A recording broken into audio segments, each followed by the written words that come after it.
It's water. Go get him. Hello, hello, hello.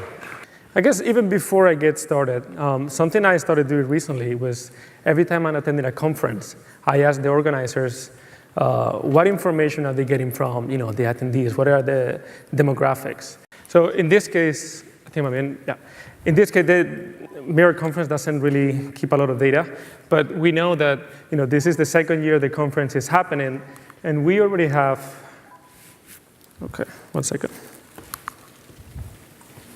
Oops, there we go, yes. 440 attendees this year, so thank you so much for coming. This is great, and it's even better if you compare it to, sorry, this thing is not working. And you got it, awesome, yes. So that's that, definitely getting better than last year, which is great. We also have people from 26 different countries, and that is amazing. We have people from all over the world. A lot of Portuguese people, so thanks so much for being so welcoming.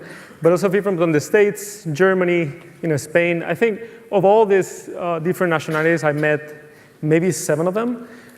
So please, after the talk, reach out to me. I would love to have a conversation and see how we face similar situations or similar challenges in different places. So the one thing that I couldn't get, and I guess I would like to get a better sense right now, is how many of you are students versus how many of you are professionals? So can actually the students raise their hand? Can you do even a little bit more? Can you stand up? Only the students, come on, you raise your hand. Stand up, come on. So students, not that many. Please look at them, all of you guys, look at these guys. These guys are the future. Come on, this is your moment to shine. No, it's these guys are the future. I mean, they came. Thanks so much for coming. I know what it is to come to one of these conferences as a student. So make sure you network, talk to me, talk to everybody. Everybody, talk to them. They're standing now. Let's make it count for them. And finally, as C. Todd mentioned before, none of this would be possible without the amazing crew that is making this happen. So finally, please, give them a round of applause. All these guys.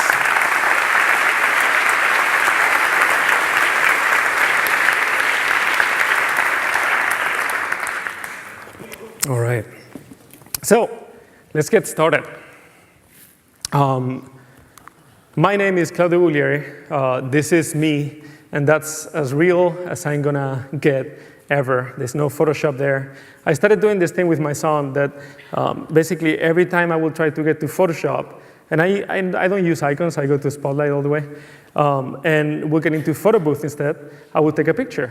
It became a thing, and for 3 years, I basically took all these shots. Sorry for the shirtless shots, but that's how it worked, So Claudio Guglieri, I work at Microsoft. I work basically in the Oracle Windows Next, and we take care of all the first-party apps that ship with Windows 10. So every time you open an audio file or you open a video file, that's the app that we're working on the next generation right now. Before Microsoft, I was a freelancer. I freelanced for companies like Apple. I did a bunch of stuff for Lonely Planet, different clients in the Bay Area where I used to live. Before that, I worked at Finance Interactive, an agency I joined in 2010. I spent 5 years over there. And before that, that's just history. So today, it's important. I don't want to talk about my work. I think you guys can check my name and check me online and whatnot. But I want to just go through this really quick. I put together a 1-minute video with one of my favorite songs, with some of the work that I've done in the last couple of years. So let's just do this.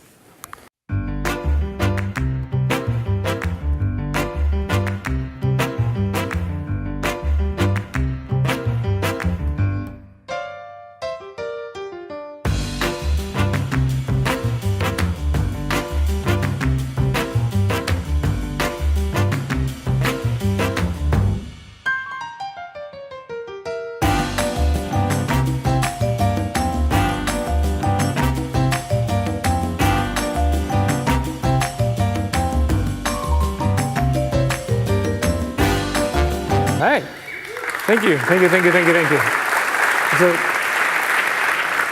So full name, website, handle, just, Follow, like, retweet, share, appreciate, whatever you want to do or don't.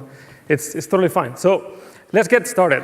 As I said, I'm not going to talk about my work. The name of this presentation is called is Home. And it's a presentation about our daily relationship with digital interfaces. I have a 20-second intro, mostly audio, so pay attention to this.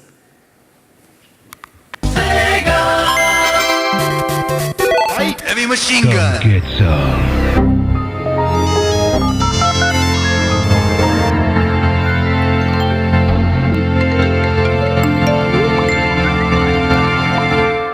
Welcome home. Right, so how many of you recognize one sound of all this? Just one, come on. Oh, well, no, sorry, I meant at least one. Yeah, so that's basically my entire digital life in 20 seconds. You know, from Duke Nukem 3D back in the days to Street Fighter to, you know, this 56 or 28 kilobytes modem connecting this, all that annoying sound that I had memorized. You know, that's basically it. So I guess I'm getting old, and that's not a great way to start a talk, but I am getting old, and we're all getting old, right? But I started thinking about the amount of time that I spend looking at this, looking at the screen, that I spend at work, or even when I'm at home looking at the screen. This is just a few of the places where I'm hanging out right now. You see a lot of my email going on, you know, some music apps, some video games as well. And what's interesting is that I do remember when it wasn't like this. And it's not just me. According to the Nielsen, it's hard to read, but the Nielsen audience report, during the last quarter of 2016, the average adult American spent around 10 hours consuming screen time or consuming media in general. And bear in mind, this is an average. Again, it's hard to see, but the biggest chunk is live TV. Apparently, the average American consumes 4 hours, 23 minutes a day of live TV. That's crazy. I mean, I haven't had a cable subscription in the last 10 years. So I think this is because sports, and I don't watch sports, so that might be it. DVR, so you know, when there's something playing on TV and you record and watch it later, apparently the average is 33 minutes. Then radio, this is more like consuming media. Then you have like small chunks like DVD, multimedia devices, games, internet. Again, a little bit fussy. 2 hours, 23 minutes looking at their phone every single day. And finally, a tiny chunk that is tablet. It says 26 minutes. I was like, wow, that's a lot of time. That's a lot of time that we spend in just looking at a screen, you know, either at work or because of leisure, whatever. So I took this back to me, and I was like, well, you know, what about me? How much do I spend looking at a screen every day? And I did it roughly, and you know, mostly I spend 10 hours every single day looking at a computer. It's pretty crazy. At least 6 or 7 at work, and then you know, I get home, and at night I will just do my own thing. I downloaded this app on my iPhone, and it's called Moments. And it basically tells you for how long do you use your phone every day. It also tells you how many times do you wake up the phone as well. So 1 hour, 33 minutes a day looking at my phone. And again, a little bit like rough thinking about it, at least 45 minutes looking at the TV. And that is either watching a movie, watching a TV show, or playing a video game. And I guess as I think about my life and the different dimensions of it, I realize that I work using a computer. I play video games to relax, you know. I talk to my friends in Europe over WhatsApp. I keep in touch with my family using Skype.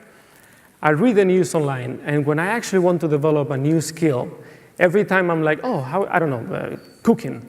How could I cook that? I go online. This wasn't like that a while ago, right? I do remember, this is gonna date me, but I remember I was going somewhere on a weekend, and I went to the library.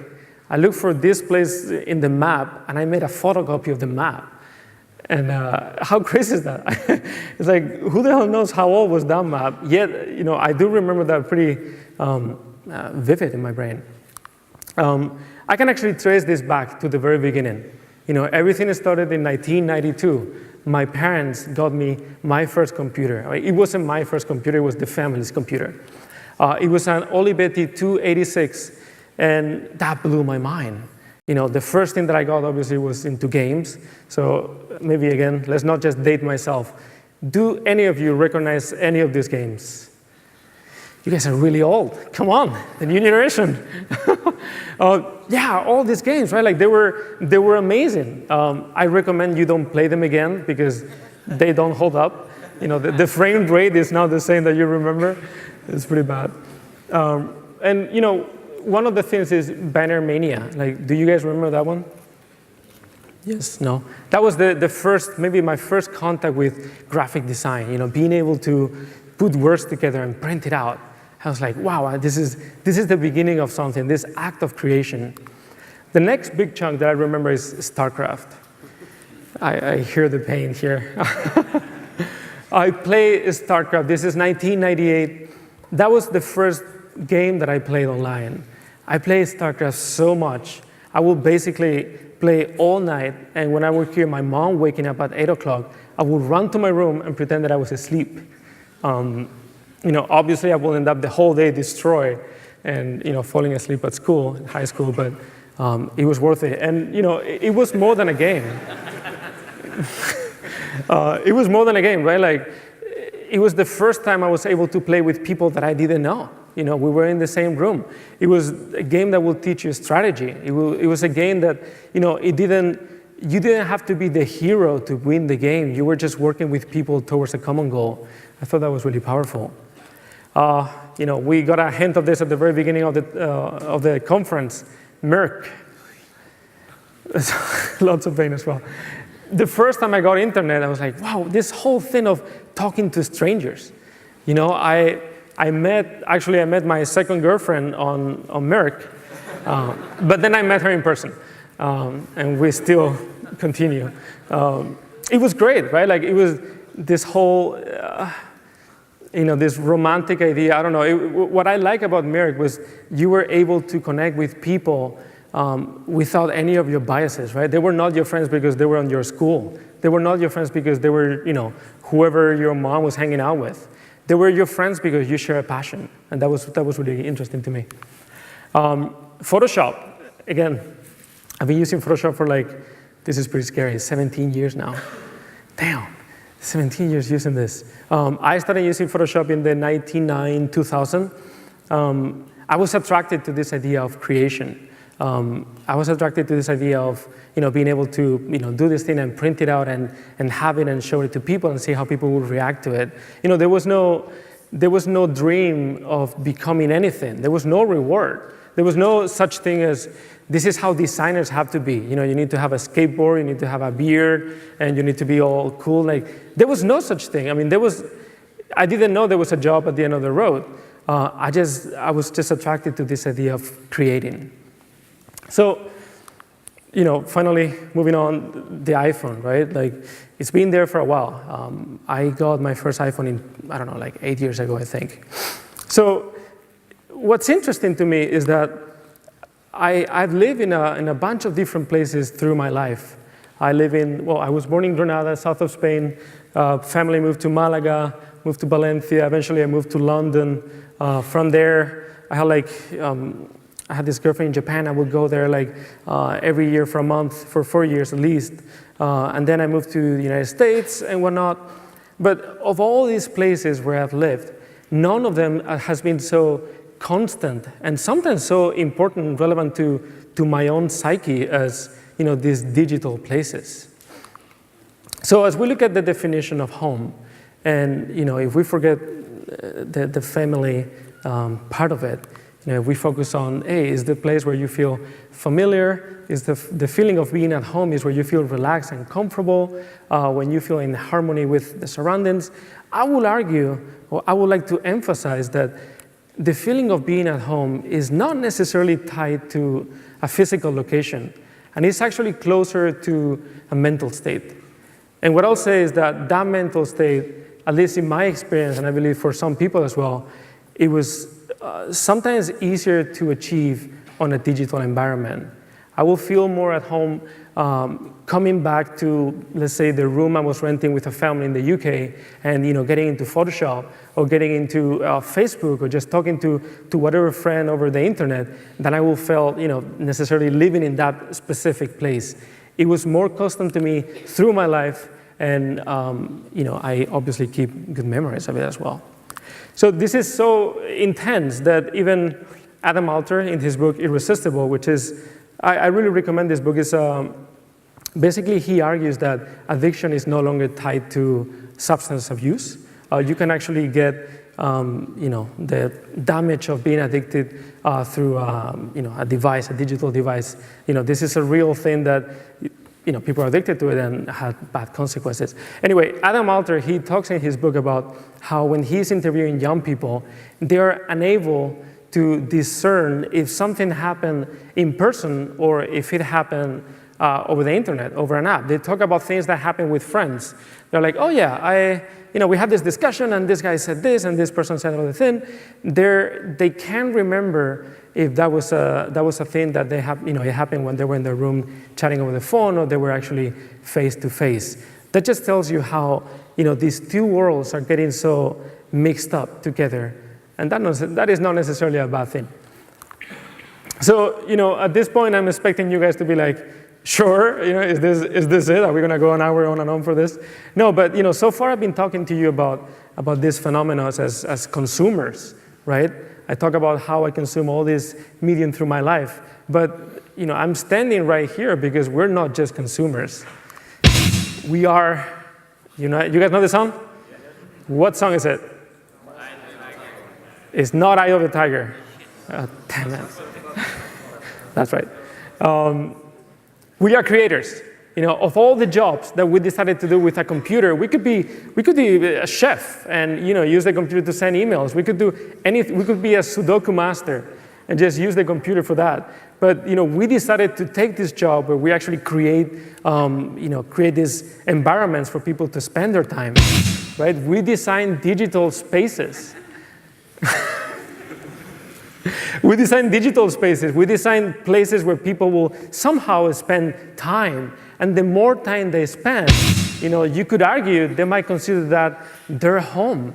And we build these homes with all the biases and all the luggage and the crap that we carry over the years, right? Like, we're not necessarily objective as we do this, right? We make decisions about what's more important, what is the least important part of the app. So that's right. We're the master of puppets. This is what we do, and we do have a great power while doing so. So just think about the impact of this. Are you guys familiar with Outlook? I'm scared to ask, but do you guys use Outlook? Yeah. Okay, thank you. I feel like everybody's taking puns on Microsoft during the conference. I'm like, oh man, they're going to kill me. So think about the impact that designers working on Outlook have, right? Like, every time, we have millions of users using Outlook every day.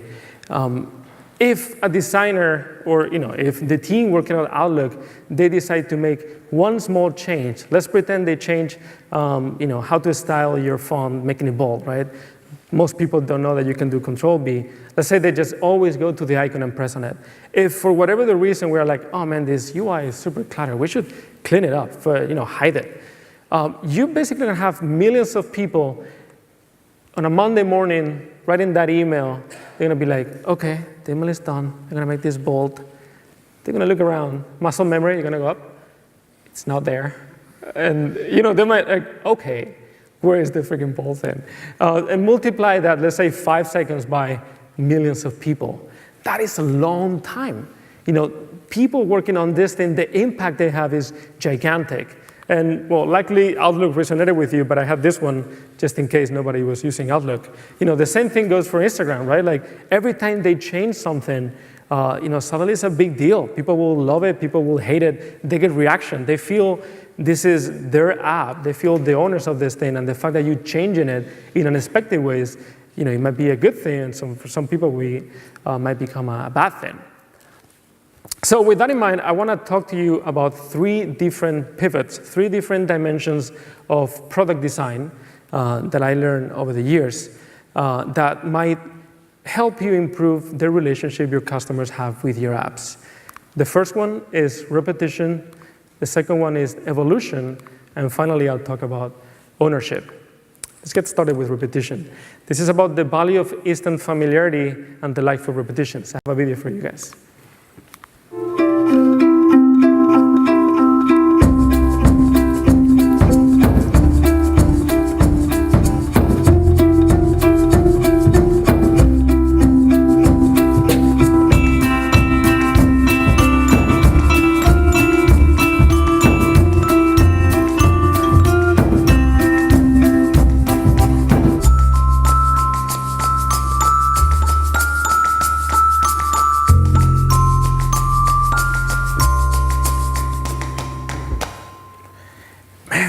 So I was telling you about these app moments. So apparently, I raise my phone and I wake up my phone 52 times every single day. 52 times. And think about this, like only 1 hour and a half average of usage every day, yet I wake it up 52 times. How much, this just tells you a little bit the value of repetition, right? Like my relationship with my phone, makes me do this thing 52 times a day, even though I'm just getting a really short usage in 24 hours. So Randy J. Hunt, which is a former creative director at Etsy, I think now he works at Artsy. There's a theme there. He wrote this book, Product Design for the Web. Basically, he works at Etsy, which is a web-based product. So in this book, he's at the very beginning, he talks about the attributes of a product, right? And from this long list, the first one is frequency of use. Products are meant to be used many times. You're supposed to use a product many times to fulfill one specific need. And the frequency of use, it needs to be part of your decision making as a designer, as you're making decisions around, let's say, where you hide in certain features, or how you're treating certain parts of it, like a UI walkthrough or motion in it.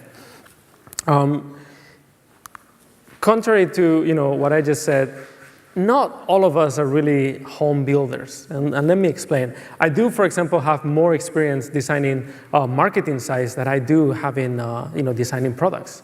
I've been toying around with products for the last 5 years, but in reality, most of my experience is designing marketing sites. And the difference between marketing sites and something that we would consider a product is that a marketing site is meant to convey one message. Is meant to achieve this one thing, but it's not meant to be used repeatedly.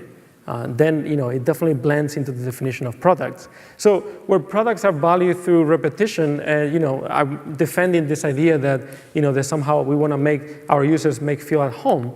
Websites, on the other side, marketing sites, are one-time, one-hit wonders that their main goal is to fulfill that goal. But you could argue they're closer to the concept of hotel, meaning think about how you feel when you come to a hotel. When you enter your room, you quickly know where everything is. You shouldn't have a hard time understanding where the bathroom is. you shouldn't enter your room and be like, where's the bed? Okay, it's a design hotel. Where did they put that? So with that in mind, with that said, I'm not trying to devaluate the value and the hard work that comes with a marketing site. It's by far, in my experience, one of the hardest disciplines out there that you can work on. Like, to me, a marketing site could be as complicated as a movie. It could be as complicated as a video game. It's up to you guys and up to the brief to make it, extremely complicated. You could build a world. You could write, Oscar-winning whatever script to it, right? But that doesn't necessarily, debunk what I'm trying to explain. Like, their goal is, one, as soon as you fulfill it, you should be out of there. If, as a user, I come to this website and suddenly, same as if I come to a hotel, I don't know where the bed is, we might have a problem. So a good rule of thumb is that hotels and marketing sites should be self-explanatory at first glance. Max Rudberg, which is a Swedish designer, internet famous for his really, really good articles and obviously like designs on iOS. He said, if you see a UI walkthrough, they blew it. If you come to a marketing site and suddenly it's like, what the hell am I doing here? Where am I? What is this site trying to make me do? There is already a problem there. And a good rule of thumb for products is that products and homes should be delightful by repetition. So let me tell you a story. Bear with me for a second. Imagine you've been traveling for a week. You're just really tired. So you finally get to your hotel. You start opening the door of your room, and even with the lights dim, you see the bed. So you're like, okay, we have a bed. Good. You see where the bathroom is. You understand that, and suddenly you turn on the light, and there's a piece of chocolate on your pillow. You're like, oh my God, I haven't had lunch. This is just amazing. What a great first-time user experience. They have this chocolate. You get closer to it. You see this tiny card that says, "Welcome," and you're delighted, right? So you eat this chocolate. What will happen if you will eat a piece of chocolate every time you come home? You can do it for a while, but eventually you might end up just like this guy. It's not necessarily a healthy thing to do. So, motion, you could argue, has the similar effects to sugar. And I didn't want to put anyone's work and then pretend that I'm talking bad about their work. So these are some examples that I've done in the past. But the type of motion that you see applied to a marketing site that is just delightful. You scroll down, you see this parallax effect, you see these things changing sizes. You're like, oh my God, this is great. If you apply that to a product, if every time you scroll Facebook, should it start changing sizes? Maybe the first time, if you're a designer, you'll be like, oh, this is great, but it's been proven to not work. It's a little bit of delay after that one. So how can we actually work this out? How can we apply the best of this marketing world to digital products? Val Head, which is an amazing writer, amazing speaker, amazing designer. She's a designer advocate at Adobe. She wrote this book. It's hard to read there, but Designing Interface Animation. She wrote this article on A List Apart. It's called UI Animation and UX, a Not So Secret Friendship. She says, and I really love this quote, is reserve motion for the most important moments of the interaction, the ones that are most critical to the main message. I will even evolve this to reserve motion to the parts that really define what you're trying users to do in your app. So for instance, if you look at Facebook or Twitter, where do you get that delightfulness? You get that delightfulness when you heart something. They have this really nice animation in the heart. If you're on Facebook, is when you react to a post. You're basically rewarding that interaction. If you apply motion to every single aspect of your app, it's gonna fire back, and it's gonna feel like slow. It's gonna feel more like a wall instead of something that is meant to be delighted and engaging. Sophie Paxton, she's an Australian designer. She wrote this article called "Your UI Isn't a Disney Movie" that was a response to the 12 principles of animation applied to your UI. And she says animation is like cursing. If you overuse it, it loses all its impact, which to me relates back to the example of the sugar. So when thinking about how to apply motion to your products, in my experience, you need to understand what is the criteria that you're trying to follow. And if all your reasons to apply that are aesthetic, you should definitely not do it. You need to make sure every type of motion you apply to your products have a functional purpose and, is functional and you apply it with a purpose. This is a, oldie but goodie, I think you said, example. Basically, a long time ago when Facebook was, starting on iOS, the way they work out this loading state was to have this load wall, this spinner type thing, and you will have to wait on this screen until the content was ready to go, right? During their A/B testing series, they realized that users, even though they put so much work in this fairly simple loader, it was causing the opposite effect that they wanted on users. It was actually being perceived as really slow, and it was making users almost blame them for that speed. When they change it and test it against just keeping a simple Apple spinner, just the familiarity of it will make it feel faster, and would also make people almost like blame Apple for the fact that it was being slow. Fair enough. So I thought that was interesting. This is the past. It doesn't work like that anymore, right? Like you have now the rise of the skeleton screens. And that means that the cognitive load is divided between the prior to the loading and after the loading. So every time you come to Facebook, either on mobile or on the web, you get the content structure that is, it will get filled with content as soon as it's loaded. So your brain is already working towards that, completed state, even while the information is being loaded, instead of just waiting for this thing to finish. You can see that everywhere. You can see it on LinkedIn as well. It was fairly fast, what you can see there. And also on Facebook on desktop.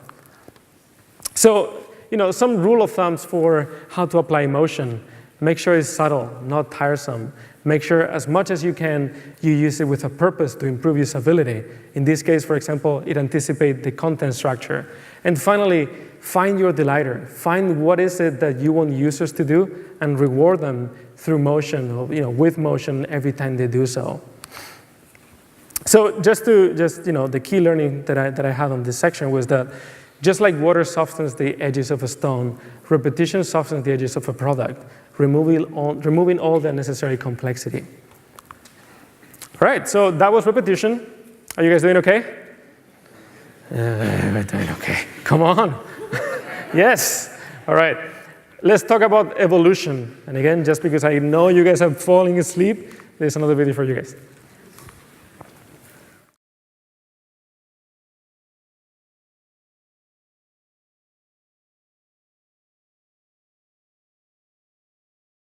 This is a day I've been looking forward to for 2.5 years. Computer enthusiasts lined up to be first in the world to have Windows 95. We have something really exciting for you today. It has been my dream to be first in line for any Apple Store event.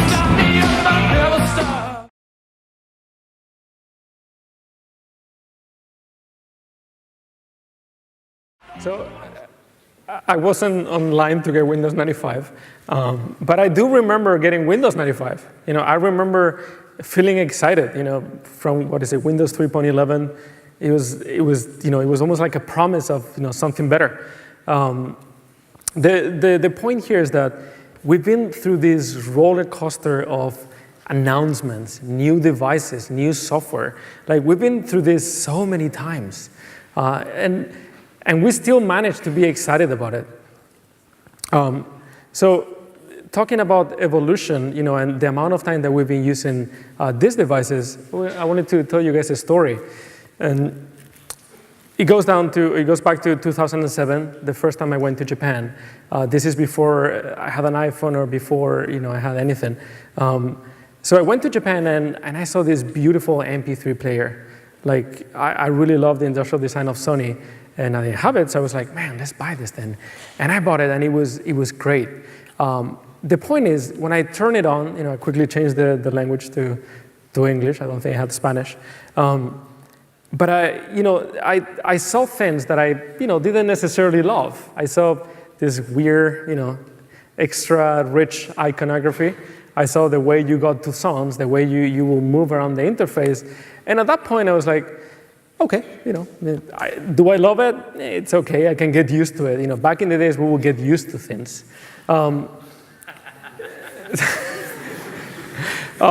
In comparison, right, when I bought my first iPhone, I knew that was not just one object that wasn't meant to change. I knew that there will be updates to it. I knew that things will change. And it comes back to the idea of evolution. We as users, our needs change and evolve over time.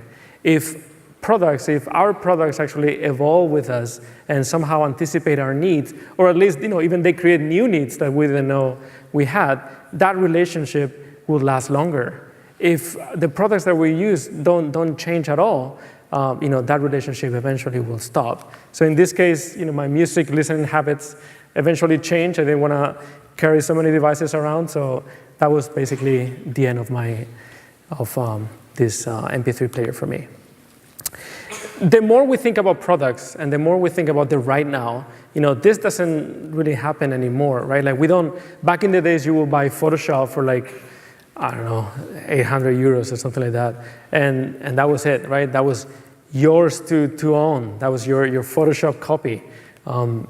But this paradigm has changed. Now we don't really purchase that many products on a digital environment as we do services, right? We subscribe to services. We pay Photoshop, we pay for the Creative Suite every day, every month, sorry. We pay for Spotify, we pay for X, Y, and Z. As long as we're paying, we have access to it, and we have access to a living entity that keeps changing. So as designers, as creators, this is giving us a second opportunity. It's not just about releasing and to the wild and hiding your head and hoping to see something. It's more like we are there to learn, from how our products are being used. So, as creators, you could argue that we've been limited traditionally, obviously by hardware. So let's pretend you're making an iPhone camera app. The camera on your app is not going to be better than the hardware, right? You're limited by it. And also by software, every time there's a new OS, there are new SDKs, new capabilities, whatnot. Well, this is really important. It really is not the most important thing. I mean, the most important signal that we can listen to, it's pretty obvious, but the most important signal that we can listen to understand how our products are being used or to anticipate the needs are users. It's pretty old, but I love it. I feel this way so many times. Our users, you leave your product out in the wild, and they get to it and they work. They use it on the strangest ways that you couldn't even imagine. Something as simple as a glass of water, right? So this is a short clip of one of these user research sessions at Microsoft. I put some emojis there covering faces, but it's both a great experience and is also a horrible experience. You just want to open the door and just take the mouse and say, "You don't do it that way. You're doing it wrong." To see people so out of context, out of your context, from a whole different world, facing something you've done, something you hold so precious, something you think is right. And totally, getting, again, feedback, always positive, but, somehow not good feedback, sometimes great feedback, always useful. It's really interesting. So what's the key, or, how can we try to improve our products over time and make everybody happy? I mean, is there a way to do so? Not really, it's impossible. You can't make everybody happy, right? But every time you change, every time you improve your product, or you think you're improving your product, you would always get people that love it, and you would always get people that hate it. And that's okay. So John T. Gerville, which is a professor of business administration at the Harvard Business School, he wrote this article called, get closer, Eager Sellers and Stony Buyers. He basically says that it's not enough for a new product to simply be better. Unless the gains far outweigh the losses, consumers will not adopt it. So every time there's a new product, as a consumer, every single improvement is a gain, and every single shortcoming is a lose, right? And basically what he's arguing is that you need to make sure the gains are 2 to 3 times higher than the losses for that product to be successful. A really good example, in my opinion, is the iPhone 7. You have this amazing phone, is faster, lighter, brighter, better camera, thinner. It's amazing. It's way better than the iPhone 6s. Yet it had one flaw. It didn't have a headphone jack. All the media went bananas. Everybody was complaining. Oh my God, what is this Courage thing? It's not going to work out. I'm not going to buy an iPhone. I'm going to buy a Google Pixel, the classic. Every year it's kind of like a similar thing. And that's interesting because it was definitely a better phone than the previous generation of iPhone. Yet that one thing became a gigantic big deal. Christina Woodke, which is an amazing design manager, speaker, and author. You guys should check eleganthack.com. She has lots of talks and articles, really, really good. She builds up on this idea of that John described before. She says, users hate change that doesn't make their life better, but makes them have to relearn everything they knew. There's a new dimension to this. It's not just about gains and losses. It's also the effort that takes to relearn something. So this is from John as well. They basically classify products in two axes. You have the vertical axis, and that is the degree of behavior change required, meaning how much do you have to relearn to use this new thing. And on the horizontal axis, you have the degree of product change involved. So how much better is it getting? They basically establish 4 categories. The first one is the easy sells. So things that, they're a little bit better and they don't require much of a relearning process. The example they gave is detergent. Right? Yeah, and the new detergent comes with this new thing that is going to make your clothes even cleaner. As a user, you don't have to relearn how to use it. You still use it the same way. Is it a gigantic improvement over the previous version? Probably not. So anyway, something easy to sell, right? They talk about short failures. And this is the products that are a little bit better, yet they require a lot of relearning. And I really, really like this example. This keyboard is called Dvorak. It was patented in 1936, I believe. And basically, it groups all the keys that we press the most together. So you could be faster at it. And basically, the QWERTY keyboard that we use, I think everywhere but France, this is not, sorry, it wasn't intended to be something bad about, the ASCII keyboard. But basically, the QWERTY keyboard does the opposite. All the most common keys that we press are far apart because they come from the old typewriters. So basically, by putting those far apart, they will make sure users will be slower, therefore they wouldn't jam as they're typing. So this example, does it come with an improvement over the previous version? Yes. Is the amount of learning worth the investment? Not at this point. I don't think anyone can learn another keyboard at this point. It's too crazy. So that was one. Smash hits, things that don't require learning, yet they're a gigantic improvement. So Google, we've been using Google forever. We keep using it the same way, yet they keep improving the algorithm, behind the curtain. So it's a smash hit. And finally, the long hauls. Require a lot of learning, and it's better. The best example is cell phones, right? Like when they came out, you had to carry this whole suitcase with the batteries. It was horrible. I mean, not that I remember. Yet, it was something inevitable. It was such a big improvement over the old system, the landline. So, as we think about evolution and how we're able to modify and work on our products over time, it's really important that we try to reduce the behavioral changes. It's really important that we try not to create new paths, but basically go where users are and work on our improvements over those things. It's important that we find believers, we test around with them, we get early feedback over and over. There's no such thing as bad feedback. Every feedback is useful. You can always ignore it, yet you shouldn't. So find believers. And finally, think in the long term. The more you change your app, if there's not a clear route, you might find yourself changing things over and over. Therefore, you will increase the cognitive load, the behavioral changes to it require, and you will get more haters than lovers. And getting back to the iPhone example, I was shocked a couple of weeks ago, right? Last week, Google released the Pixel 2. And it took like 24 hours for everybody to realize that it didn't have a headphone jack. Everybody was like, I'm changing to the Google Pixel. It's so much better. And no one was talking about the freaking headphone jack anymore. That to me, it validated Apple's approach. They took the hit. Yet, Google somehow validated that direction. So thinking in the long term and not getting back on your decisions is something that users will appreciate as well. All right, so we talked about repetition, we talked about evolution. Let's get to ownership. How can we handle the perception of ownership and control of our app? Let's play this short video. Okay, Google, what's my day like?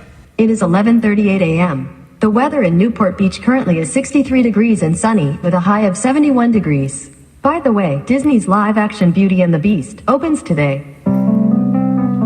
In this version of the story, Belle is the inventor instead of Maurice. That rings truer if you ask me. For some more movie fun, ask me to tell you something about Belle. Have a good one. Here's the latest news.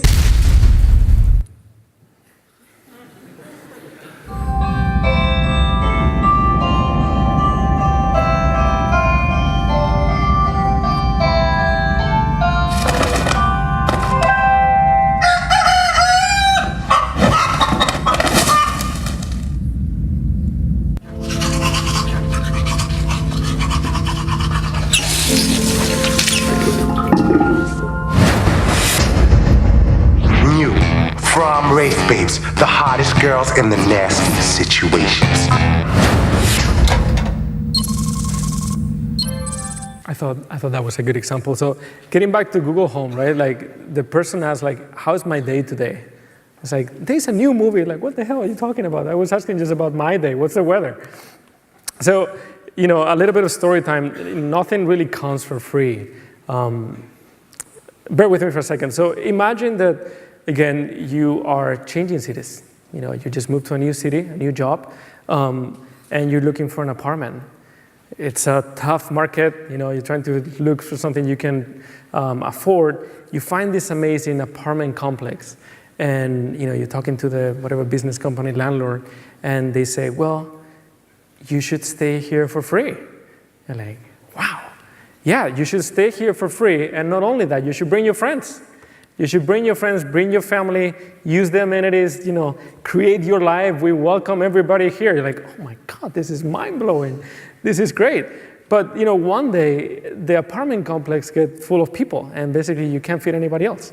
And the landlord comes and is like, listen, we really appreciate you being here and bringing everybody, but you know, need to make money. So would you mind if I put some TVs in your apartment and, you know, excuse me, I play ads from time to time? You're like, oh, okay, that's kind of weird, but sure, do I get it for free? That is not that far from Instagram, right? Like, when I joined Instagram, my sister was on Instagram. She was like, oh, you should join this thing. You have like these filters. I got in like, oh my God, I can store my pictures for free. I can connect with my friends. I can like their stuff. I can follow people that I admire. This is great. You know, yet one day, obviously they needed to make money. So they place ads on it. And not only that, they changed the algorithm. So now it's not a timeline anymore. You know, my OCD obsession of seeing everything and feeling like, okay, I'm done, I've seen all the pictures. I cannot do that anymore because every time I come, it's like new pictures. So they got me hooked to this thing in a not really healthy way, but hey, they're getting you something for free. So advertising truly is the fuel of the internet. If you are not seeing ads, you know, if the app is not getting money because of, you know, they're putting ads on the app, they're either selling your information, you know, and in a way that will get back to you in a different platform. And I know this is not mind-blowing, yet, you know, when we talk about ownership, that's basically the most important tension that we have, right? You have a business that has needs, and then you have a user that you want them to feel invested, you want them to feel committed and engaged in this app. So how can we balance this business and user needs without compromising comfort? If there's one thing that I would like you to remember, again, when you go back on Monday to design, you know, whatever, to work on the app or whatever you're working on right now, is as much as you can, do not break the flow. Don't get between user's intention and action. Remember, they didn't go to your app to watch a video, to watch an ad. You know, that's something, it's a collateral damage, yet the more you create this friction and you make, you know, whatever the intent was originally, you delay that action, you know, the more unlikely you are to keep that customer.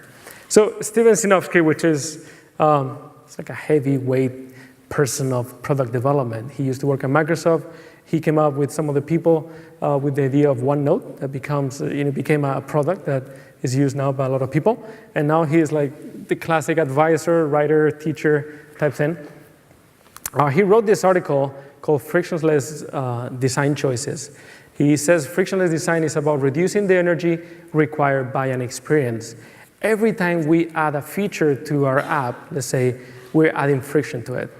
Every time, you know, and of course ads, you know, every time we introduce this module that will host this type of banner or whatever, we're adding friction to it. And as I said, there's nothing that adds more friction than an ad wall, this type of like overlay. Just want to pass through it, yet they're like, oh, this is the quote of the day. And you're like, well, I don't care about the quote of the day. Can you just show me the fucking article? It's horrible. But again, think about the New York Times, but they need to make a living, right? That's the source of revenue. So there's really no good way around it, yet there are two big pillars or two dimensions we could use to improve the perception of ads within our product. One is around context and the other one is around value. So regarding context, advertising is better received when it suggests a contextual improvement. And Satya was recently asked about this. Somebody asked, like, hey, what do you think about, Satya Nadella is the CEO of Microsoft. What do you think about ads in Windows 10? And of course, he's like, well, nobody likes ads. We don't want to have ads on Windows 10. Yet, when ads understand your context, and think about Apple location ad base as well. When ads understand your context, understand what you're trying to do, what your current situation is, and they come up with something that is relevant to that context, then it's not perceived that much as an upsell or an ad. It's perceived as an opportunity. The same thing goes for value. Advertising won't be perceived as so if the value offer exceeds the hurdle introduced. And this is a little bit of a silly example, but a while ago I went to Twitter and I asked my followers, would you use toilet paper with advertising on it if you could get it for free? Actually, before I show the results, would you use toilet paper with ads if you could get it for free? Raise your hand. You despicable people. Oh my God, you have no principles whatsoever. I don't want to go to your house. Anyway, I think everybody's on the same boat, right? Like most of the users that responded to the quiz, they will do that, right? And not that I want to compare toilet paper to Instagram, but you're getting something for free. They're offering you freaking free storage of your pictures. They're offering you, a whole social network to share and see for free. Why wouldn't you, be okay with ads on it? So the takeaway here is that the perception of ownership is really important to users' relationship with our product. And even though this is a tough one, we need to do as much as we can to balance, user needs and business needs through context and value. So final thoughts. We're going to wrap this up. Thank you so much for your patience. We talked about repetition, right? We talked about how our products are evaluated over, repeated use. We talked about evolution. We talked about how we can actually affect our products as they go over a lifetime, right? We can anticipate needs. We need to listen to our users to understand how they use our app and adapt it to that. And we talked about ownership. How can we balance this business needs and user needs in a way that doesn't conflict too much with any of the sides that need each other? And we did this because, again, we are creators. Like, this is what we do for a living. We create homes. And we do have a great power. And everybody knows what comes with great power. Remember, with great power comes great responsibility. I love the final kind of like movement of the head. So cheesy. We do have a great responsibility. We need to put, our users' wellness up front, as much as we can. We shouldn't compromise their safety. We shouldn't compromise their health. And this goes from a physical, Pokemon Go type thing to like a psychological core loops thing. We should make sure we always work on something that is going to improve, unless you work in an evil corporation, it's going to improve the life of your customers. That's on one side. So if I go back to actually, again, the products that define me, I talk about StarCraft. I talked about how this, made me a better team player. I talked about how I learned to work with people that were not in the same room. If I go back to Merck, being able to connect with people through my passions, through what I care about, not through who we are or where we're from. If I go back to Photoshop, again, this random obsession that eventually will lead to a job. I can see how, obviously this is The apps today have changed, but the intent of those apps remain the same. Today people don't go to StarCraft anymore. Dota is more popular, whatever. There's still like gigantic contests of Dota, and actually recently in Seattle. And it's actually the same principle. Teamwork, common goal, no one is the hero. You basically collaborate with other people. People maybe don't use Merc anymore. I don't know, of course. But there are gazillion ways to express yourself and connect with people now. People don't necessarily need to download the educational version of Photoshop anymore. There are like lots of free alternatives out there. And not only the Pro Tool level, you can actually express your creativity in many more apps than you could when I was a kid. You don't need to go to that crazy vector, if you're not already tech savvy. You still can express your creativity through these apps. So the apps have changed, the intent hasn't. The most important change, and you guys can see where I'm going, the most important change in the last 20 years is not really the technology. It really is, it's you guys. There we go, it's you. We have spent our childhood being on the other side, right?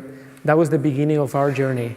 We spent the time using programs and systems that somebody else created. But now we're on the other side. So you guys on the audience, the first row using their phone, and everybody, it truly is on us to actually create these tools. I want to come here because I want to make sure I read this correctly, but just to wrap it up, I really want to make sure we build today the homes and products that we wanted to have when we were kids. And we need to truly, or I really would like you to truly try and empower and inspire the next generation of creators. And my hope is that 20 years from now, they will stand in a stage just like this, and they will talk about what they do. And when they're asked about, how did you get here, they keep mentioning apps that you and I may have worked on. So that's pretty much it. Thank you so much. Obrigado.